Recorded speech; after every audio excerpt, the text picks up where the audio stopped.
There's this mystical book called the Airmen Certification Standards. It used to be known as the PTS, or Practical Test Standards, back in the day, but now it's called the Airmen Certification Standards. And I want to get into this book and show you a little bit about what it is and how we can use it to prepare for the private pilot check ride.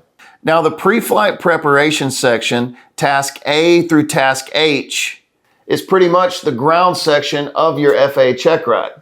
Let me show you what I mean.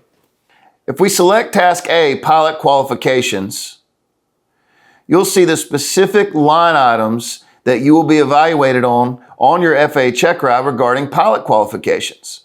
So this includes certification requirements, recent flight experience, and record keeping. This is 3 tasks that you need to know within one line item, starting with certification requirements. This is one of the first things they'll do on your FAA check ride is make sure you meet all the certification requirements to be eligible for that check ride. This includes having your endorsements by your instructor and meeting all the flight time requirements. Recency of flight experience and record keeping are also things that a private pilot must know about and know how to do before the DPE can certify you. So it's my advice to take each one of these line items and then with a separate notebook, define it in longhand and make sure that you can say a few words about it and you have the knowledge required. For example, on Task A under Pilot Qualifications, it says Recent Flight Experience Requirements. So under Recent Flight Experience, we know that we have to do a flight review, and that has to be done every 24 calendar months. And there's also some other things that we need to know about that, such as it must consist of at least 1 hour flight and 1 hour ground. So anything that you could think of to talk about a flight review, that's what you want to do is kind of write it out in longhand format here before moving on to the next item. So this is pilot qualifications, and this is where we've just started. But if we go down through these tasks and we work our way through weather, cross-country flight planning, airspace, performance and limitations, operation of systems, and human factors. Human factors is the last task that will be on the oral section of your check ride. I want to show you up at the top where it says references. This is another useful tip that I wish I would have known. It lists the references in which you will find this knowledge or this information in. One of these references that it lists here, FAA H 8083-25, is the Pilot's Handbook of Aeronautical Knowledge. And through the FAA's website, you can get the PDF version for absolutely free. But I want to show you how closely this mirrors the ACS and how these books are all designed to work together. So we're going to go down to Chapter 17, which is Aeromedical Factors, and select that. We'll pull up the PDF version of Chapter 17, Aeromedical Factors.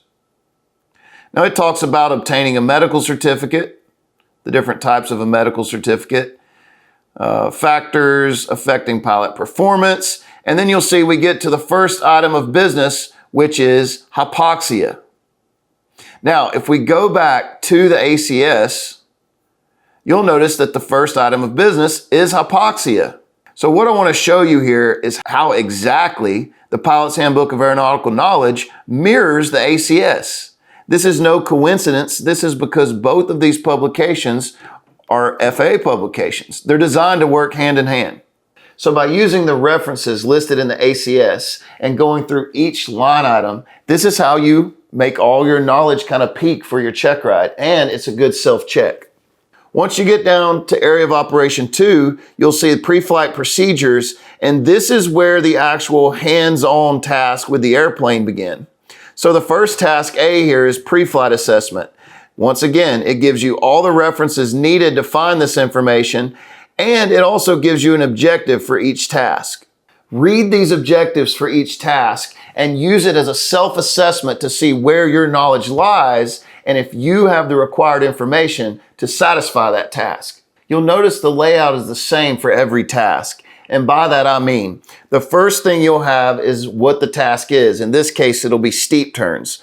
Below that, you'll have the references section, which is where to go, what books to go to get the information about this task. And then below that, you'll have the objective of the task. So I'm going to read to you the objective of steep turns. The objective of steep turns is to determine that the applicant, that's you, exhibits satisfactory knowledge, risk management, and skills associated with steep turns.